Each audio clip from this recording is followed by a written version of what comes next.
Poussez vers l'Éternel des cris de joie, vous tous habitants de la terre.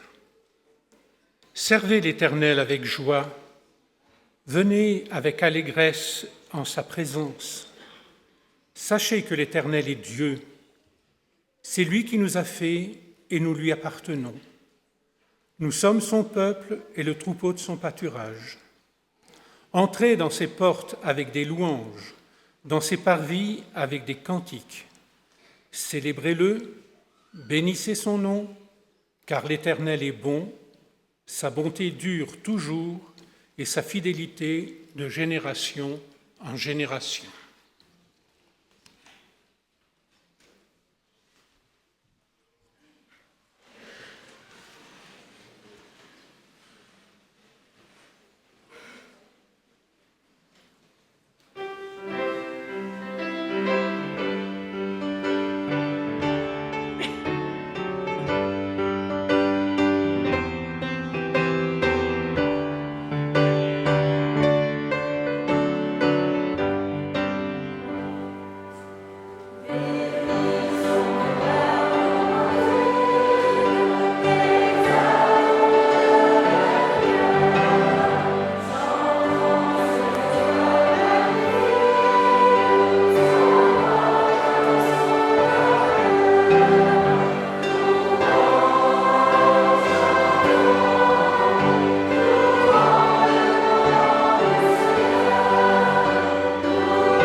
Merci Père parce que tu prends soin de chacun de nous.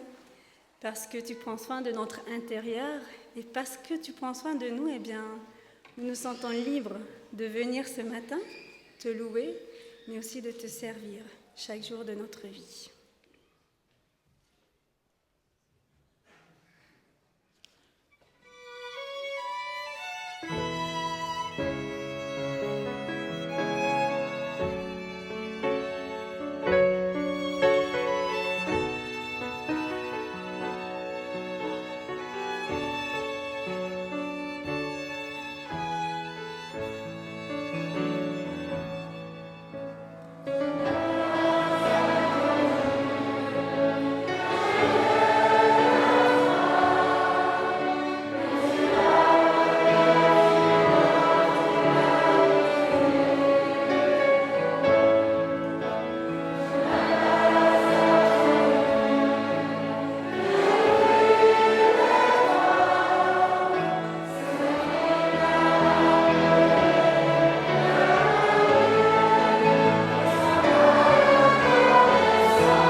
Nous allons prier. Les personnes qui le peuvent et qui le désirent sont invitées à se mettre à genoux. Pour les autres, prenez la position qui convient pour un moment de prière.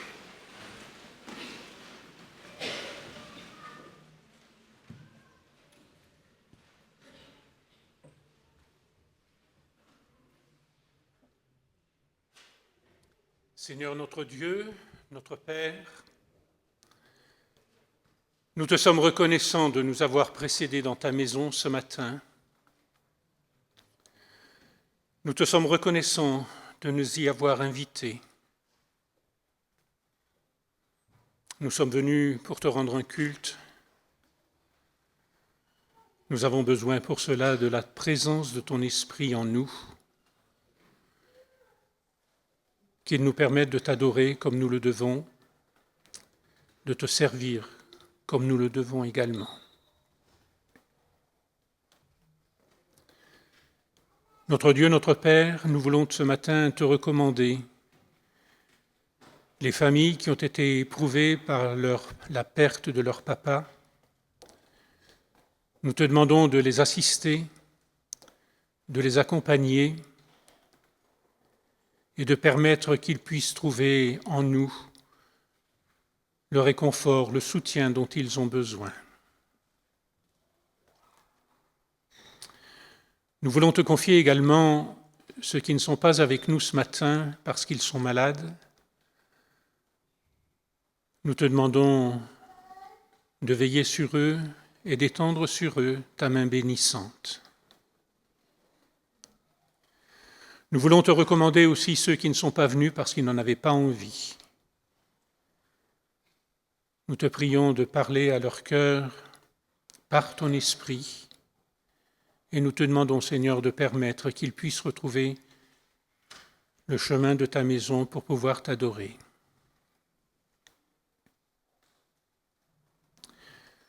Nous voulons aussi te confier Gaël qui nous parlera de ta part ce matin.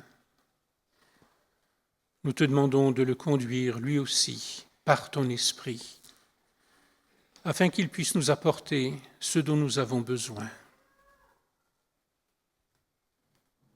Que ta grâce, que ta paix demeure dans chacun de nos cœurs. C'est au nom de Jésus que nous te le demandons. Amen.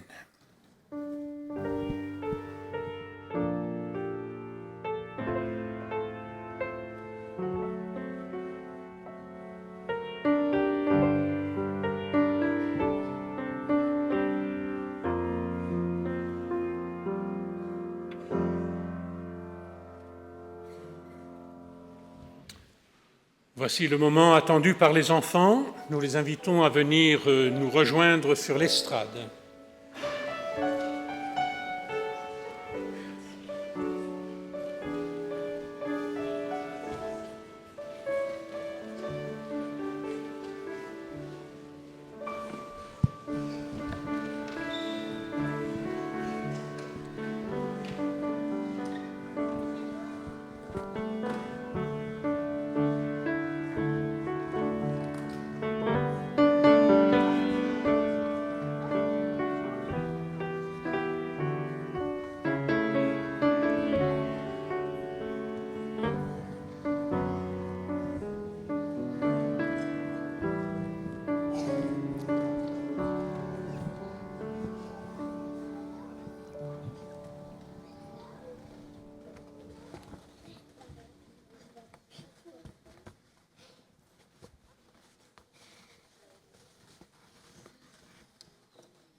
Bonjour les enfants, vous allez bien? Je suis très contente de vous voir. Vous êtes très nombreux ce matin. Alors, ce matin, je vais vous raconter une histoire que je lus, ça fait pas très longtemps, et que j'ai beaucoup aimé l'image. Alors, c'est d'un monsieur qui est arrivé et qui devait donner une grande conférence. Il a fait quelque chose qui m'a beaucoup interpellée et que je vais vous montrer ce matin. Vous savez qu'est-ce qu'il a fait? première chose avant de commencer son discussion, sa présentation, il a fait quelque chose. Il a sorti quelque chose de sa poche. Vous voyez qu'est-ce que c'est? C'est un billet. Désolé, c'est en francs. J'habite en Suisse. Je n'ai pas pris en euros. C'est un billet de 10 francs. Qu'est-ce qu'on peut faire avec 10 francs? Vous serez content si je vous dirai à la fin, je vous les donne.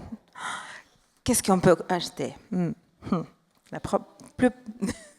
Des bonbons, je savais. Des bonbons, des chocolats, des jouets. On peut peut-être, si on est très sage, le mettre dans la tirelire pour acheter quelque chose de plus grand. Non, on va acheter sûrement des choses qu'on aime beaucoup. Mais les enfants, si je prends ces billets et je fais ça, attendez.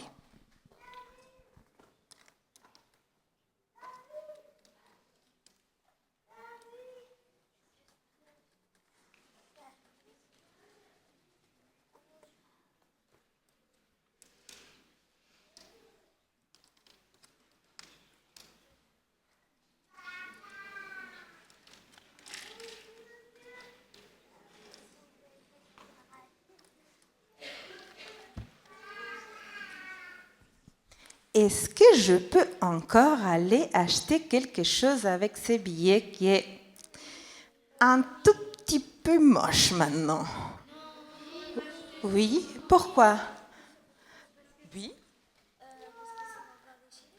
Parce que c'est encore un billet de 10 francs. Alors, et qu'est-ce qui arrive si je fais ça? Attendez.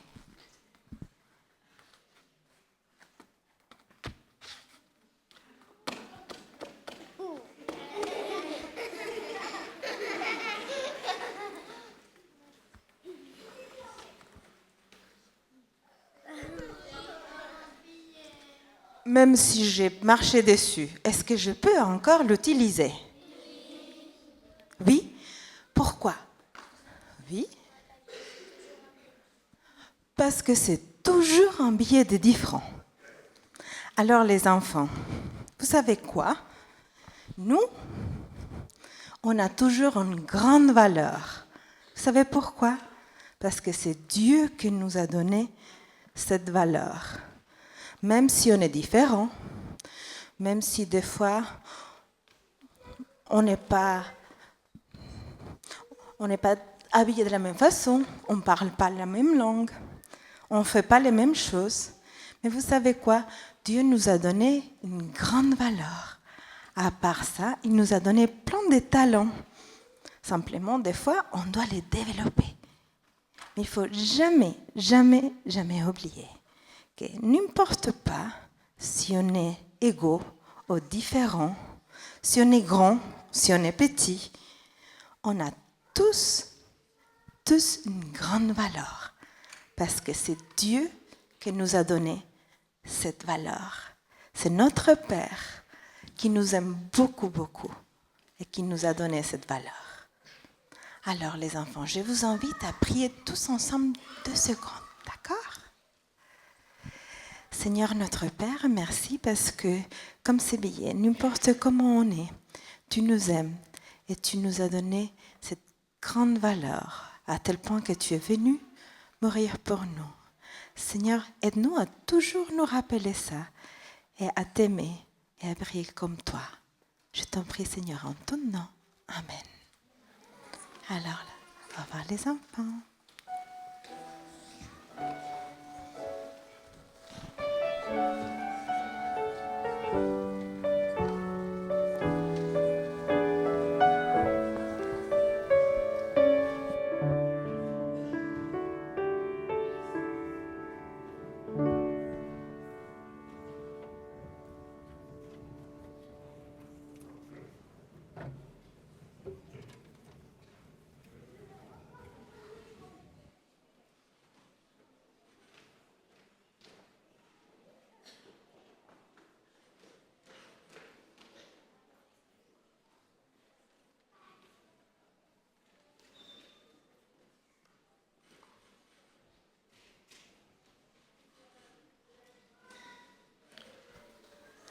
Nous allons suivre la lecture biblique par Déborah Sampério. Avant la fête de Pâques, Jésus, sachant que son heure était venue de passer de ce monde au Père, et ayant aimé les siens qui étaient dans le monde, mit le comble son amour pour eux. Pendant le souper, lorsque le diable avait déjà inspiré au cœur de Judas Iscariote, fils de Simon, le dessein de le livrer, Jésus qui savait que le Père avait remis toutes choses entre ses mains, qu'il était venu de Dieu et qu'il s'en allait à Dieu, se leva de table, ôta ses vêtements et prit un linge dont il se ceignit. Ensuite, il versa de l'eau dans un bassin et il se mit à laver les pieds des disciples et à les essuyer avec le linge dont il était ceint. Merci.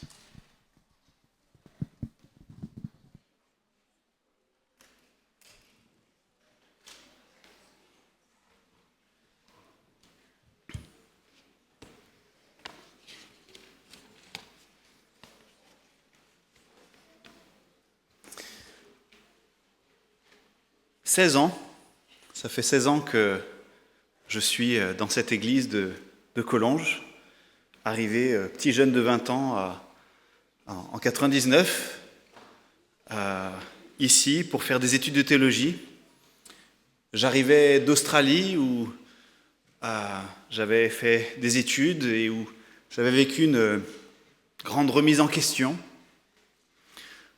Je me posais des questions, ayant grandi dans l'église, fils de pasteur.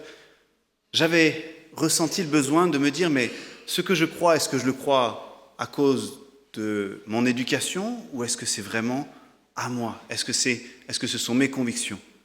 Et donc j'ai ressenti le besoin d'étudier la théologie.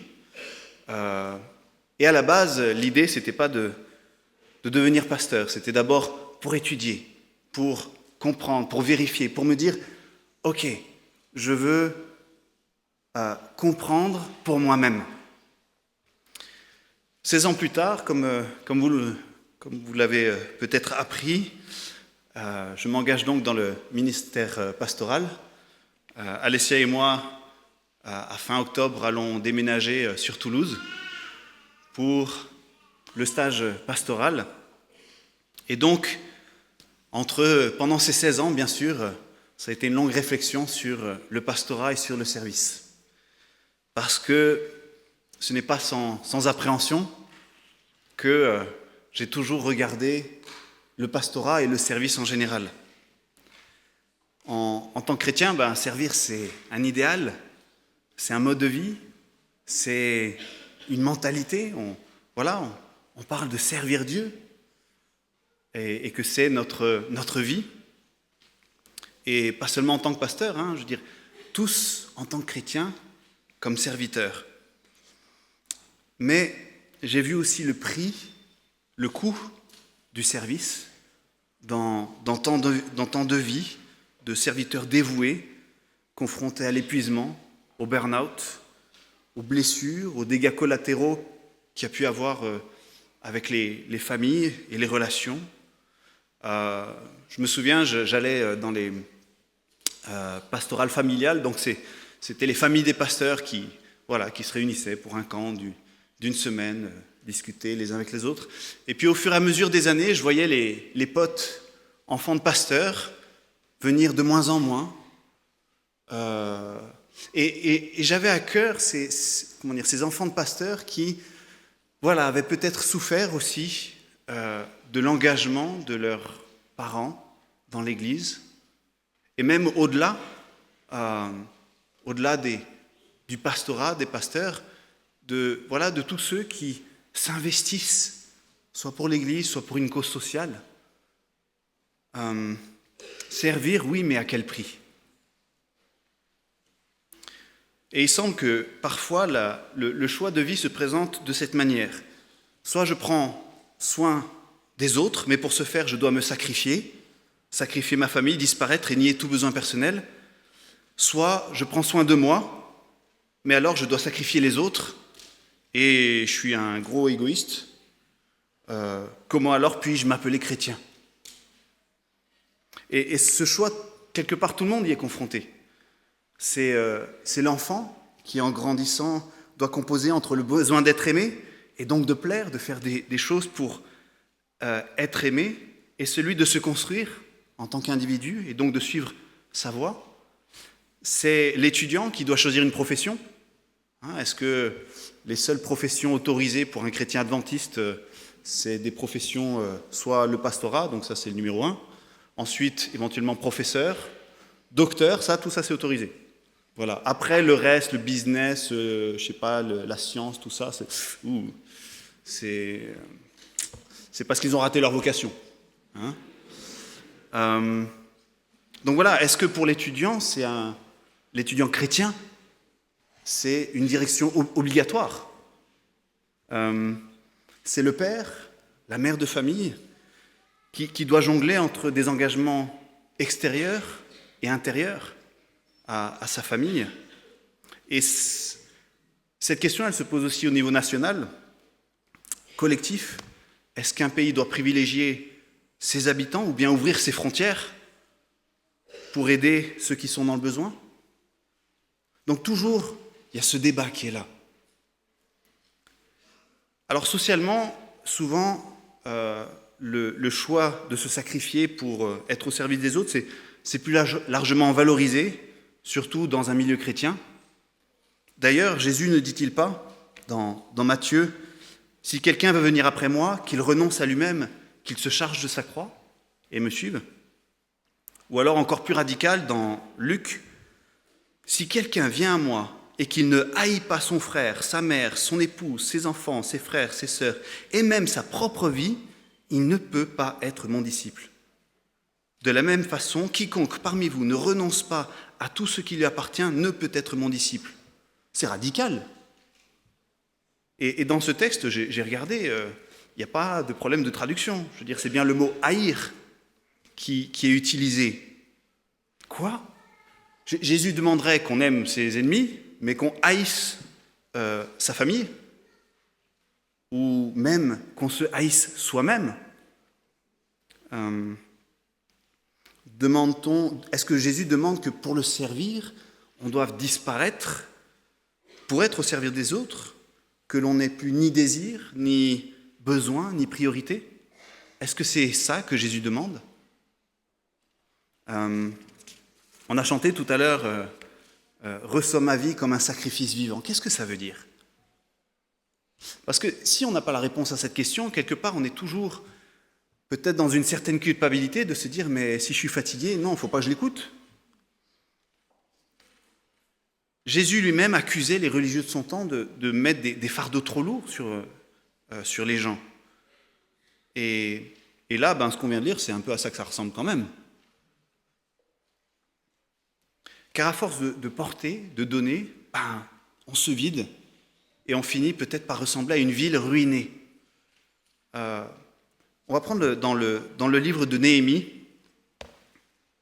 il y a une expression qui revient souvent et que je trouve frappante parce que c'est toujours plus ou moins la même. Donc Néhémie est donc cet homme qui a été touché par la condition des Israélites qui retournaient au pays et qui se retrouvaient dans une Jérusalem ruinée. Et il y a une expression qui revient à 4 reprises. Néhémie 1, verset 3, donc chapitre 1, verset 3. Néhémie demande des nouvelles de Jérusalem et on lui répond « Ceux qui sont restés de la captivité sont là dans la province, au comble du malheur et de l'opprobre. Les murailles de Jérusalem sont en ruine et ses portes sont consumées par le feu. » Chapitre 2, verset 3. Néhémie parle au roi de cette situation. Il dit « Que le roi vive éternellement. Comment n'aurais-je pas mauvais visage lorsque la ville où sont les sépulcres de mes pères est détruite et que ses portes sont consumées par le feu. » Un petit peu plus loin, verset 13. Néhémie est à Jérusalem, il visite. « Je sortis de nuit par la porte de la vallée et me dirigeai vers la source du dragon et vers la porte du fumier, considérant les murailles en ruine de Jérusalem et réfléchissant à ces portes consumées par le feu. » Et une 4e fois, chapitre 2, verset 17, Néhémie parle au peuple. « Vous voyez le malheureux état où nous sommes. Jérusalem est détruite et ses portes sont consumées par le feu. Venez, rebâtissons la muraille de Jérusalem et nous ne serons plus dans l'opprobre.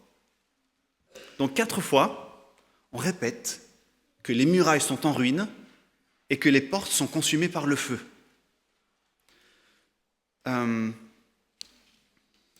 Alors, qu'est-ce que ça peut bien vouloir dire ? Les habitants de Jérusalem ont commencé par là. Peut-être ils avaient des maisons de fortune, des tentes, mais ils étaient dans un champ de ruines, et pour Néhémie et pour le peuple, c'était fondamental de commencer par là. Il faut reconstruire la muraille et il faut remettre les portes. Les murailles en ruine, c'est peut-être ces limites qu'il n'y a plus. Plus de limites dans nos vies face à des abus physiques ou émotionnels, ou alors à ces abus qu'on s'impose à nous-mêmes par obligation. Plus de limites, c'est aussi la confusion quand, dans les relations, il n'y a plus de distinction entre moi et l'autre. On est tellement proches, on se sent tellement solidaires qu'il n'y a plus toi et moi. Et comme pour les habitants de Jérusalem, qui ont eu besoin de reconstruire les murailles, peut-être il y a besoin de reconstruire des limites saines, c'est-à-dire retrouver le sens de ce qui est acceptable et ce qui ne l'est pas. Ça, oui, ça, non. Retrouver mon espace propre, ma maison. Ensuite viennent les portes, parce que une muraille, c'est pas fait pour bouger. Une muraille, c'est fait pour être là et c'est une référence. Par contre, la porte, c'est fait pour s'ouvrir et se fermer. Reconstruire ces portes qui ont brûlé, c'est retrouver le choix. Jésus a cette parole magnifique dans Jean chapitre 10, Jean 10, 17 à 18. « Mon Père m'aime parce que je donne ma vie afin de la reprendre.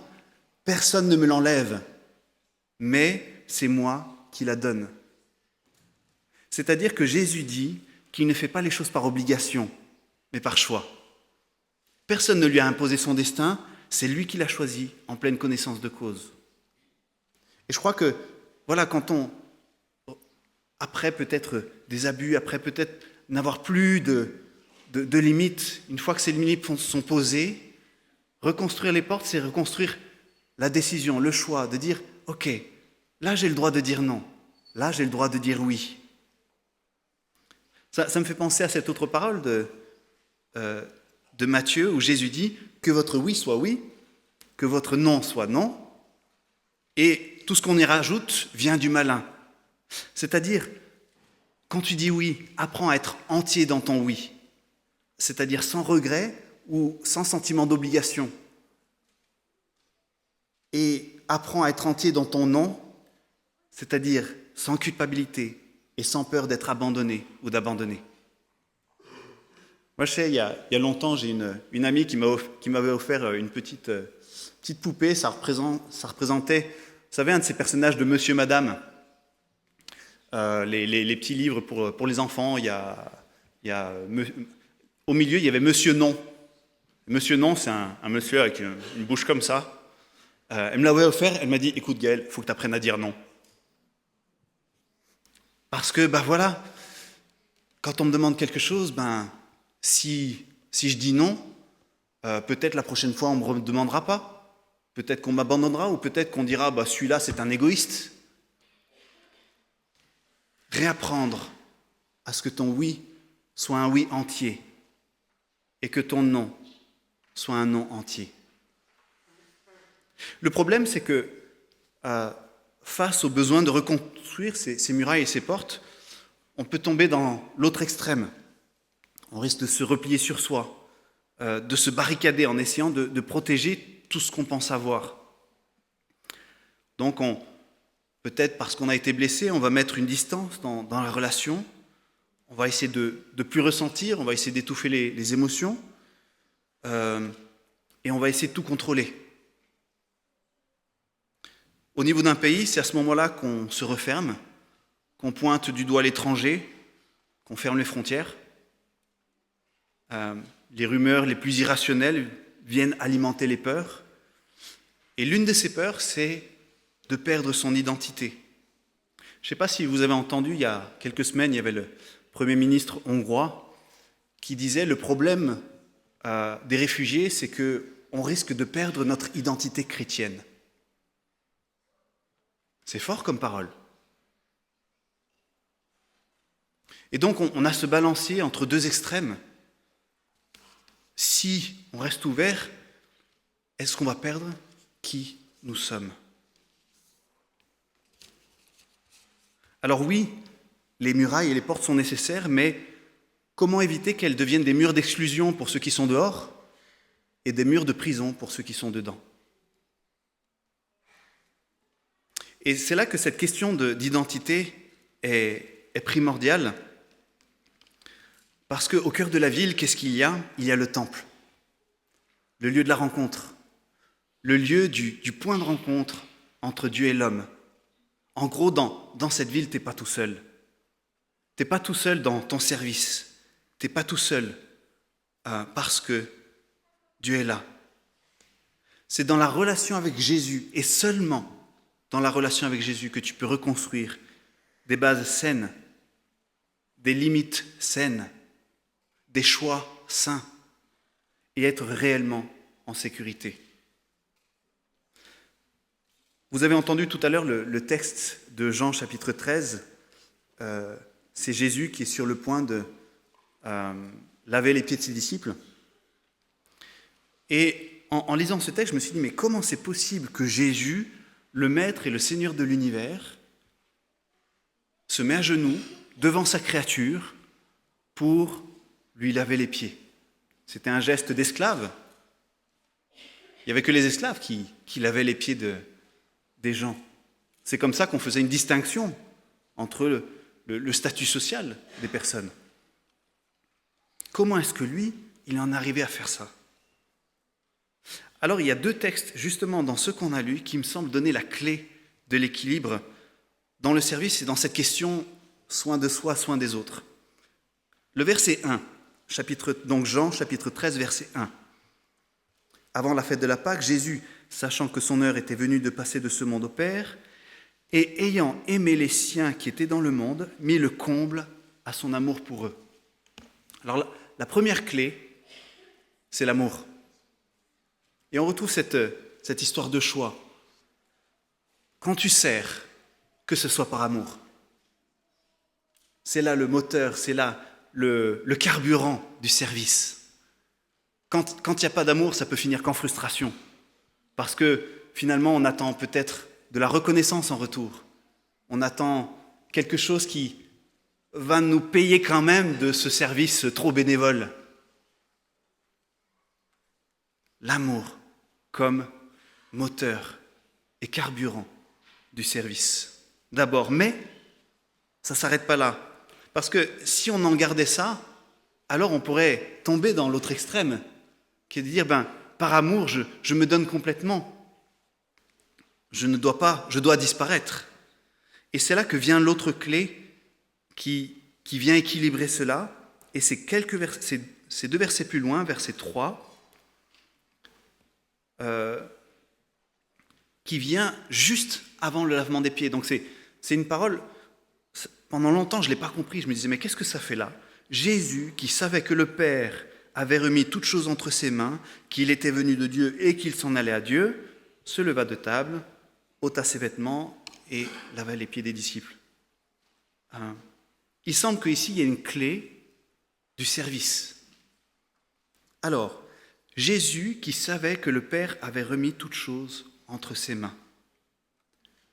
Face à la peur de manquer, face à la peur de ne pas être à la hauteur, Jésus savait qu'il était fils de Dieu et que Dieu le Père avait mis en lui tout ce qu'il fallait, tout ce dont il avait besoin pour accomplir son service.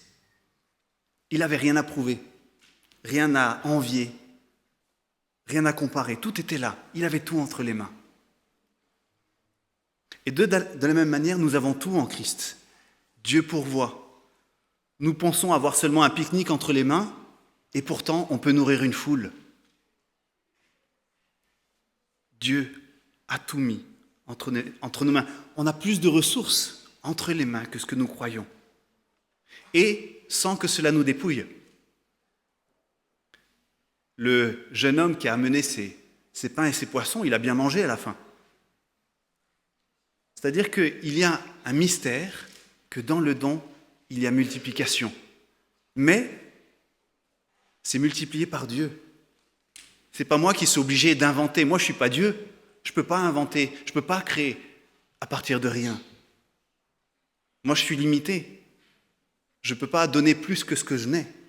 Par contre, ce que j'ai, je peux le donner. Mais Dieu ne me demande pas de donner plus que ce que j'ai.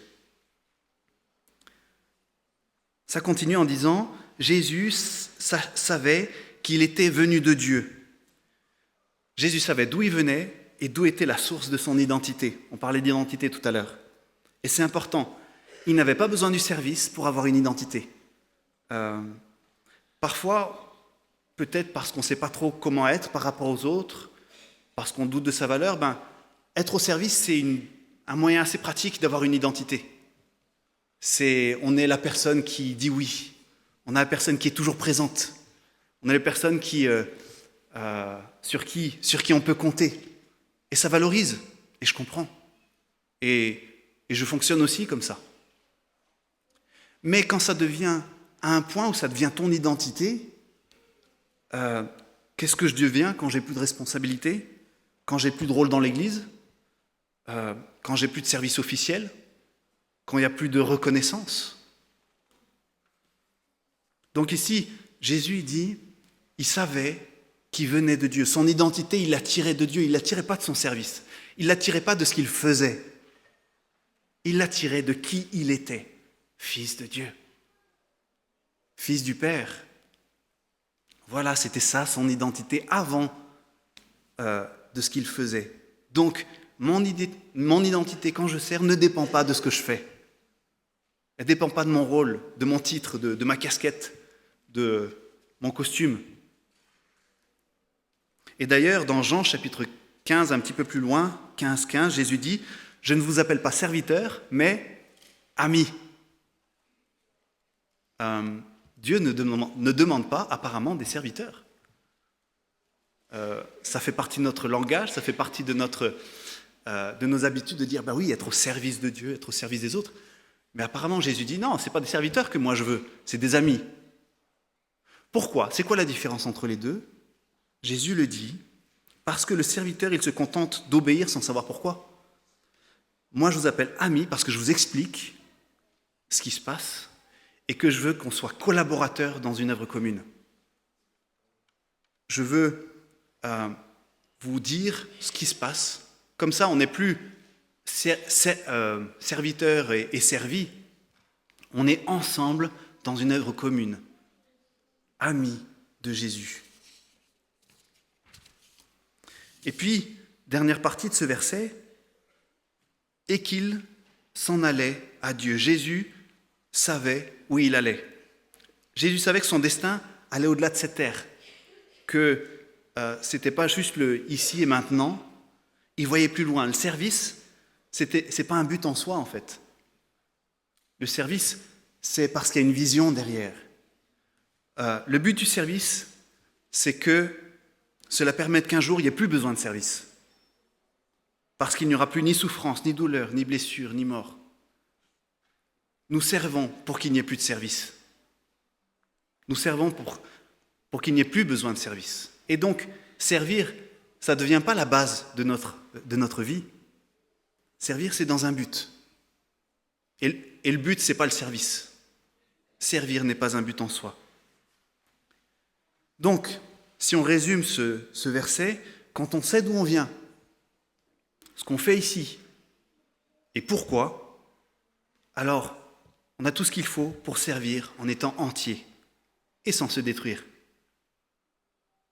Ce n'est plus prendre soin des autres ou de moi, c'est prendre soin des autres et de moi. Je vais demander à Alessia de me relire ça tous les jours. Pour terminer, j'aimerais juste revenir à cette parole qu'on a entendue de Jésus qui parlait de haïr sa famille et se haïr soi. Bien sûr, ce n'est pas littéral.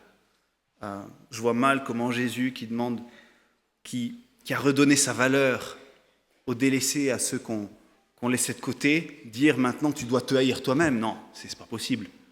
Donc qu'est-ce que ça peut vouloir dire? Et par rapport à ce qu'on a vu, je crois que c'est Jésus qui me dit, si tous ces éléments, ta propre vie, ta famille, tes possessions, si tout ça sont les bases de ta vie, s'ils sont tes murailles, tes portes, alors tu ne pourras jamais les aimer complètement comme je les aime. Tu seras toujours dans la peur de tout perdre. Accepte que tu ne maîtrises pas tout et donne-les-moi. Fais de moi ta sécurité ultime. Fais de moi ta muraille, fais de moi tes portes. Et tous ces éléments, à partir du moment où moi je suis au cœur de ta vie, à partir du moment où je suis ton temple, tes murailles, tes portes, alors tu pourras les aimer complètement. Laisse-moi, avec toi, reconstruire de saines limites. Laisse-moi prendre soin de toi et te donner un sentiment d'existence en te montrant tout mon amour. Alors tu pourras servir. Et donc, conscient d'où tu viens, de ce que tu fais ici et d'où tu vas, oui, tu pourras être au service. Et là, c'est comme au tennis, c'est quand on est au service qu'on a l'avantage.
Merci Gaël pour cette méditation.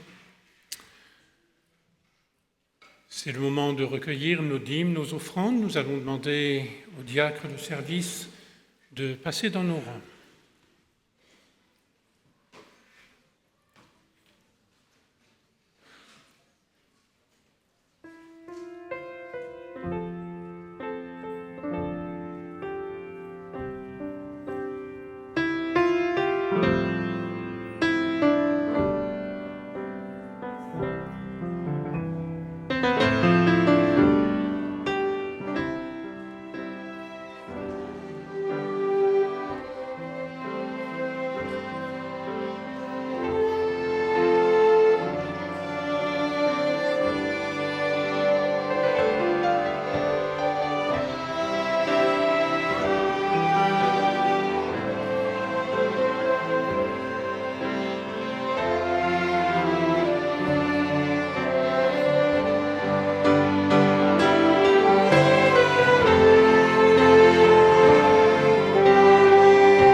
Seigneur, dans cette prière, nous ne te parlons pas d'argent, mais de mains qui donnent, de gens qui se donnent dans le service, aussi de besoins, de ceux qui ont besoin de recevoir le service et de devenir serviteurs à leur tour. Seigneur, loué sois-tu de ce que tu as pourvu au seul sacrifice nécessaire, celui de Jésus-Christ. Et que le seul sacrifice qu'il nous reste, c'est celui de la louange, de la reconnaissance. De te dire merci de ce que tu as pourvu à tout ce dont nous avons besoin pour avancer dans la vie. Nous donner d'où nous venons, nous donner ce que nous faisons ici et où nous allons. Seigneur, bénis chacune des personnes qui sont présentes ici et montre à chacun le chemin de son propre service. Merci pour tout cela, au nom de Jésus. Amen.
Avant la bénédiction finale, je voudrais remercier tous ceux qui ont participé au service de ce matin, depuis l'école du sabbat jusqu'à maintenant, et en particulier les jeunes qui nous accompagnent régulièrement.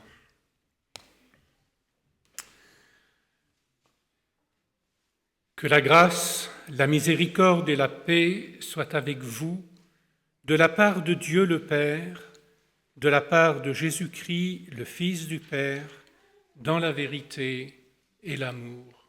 Amen.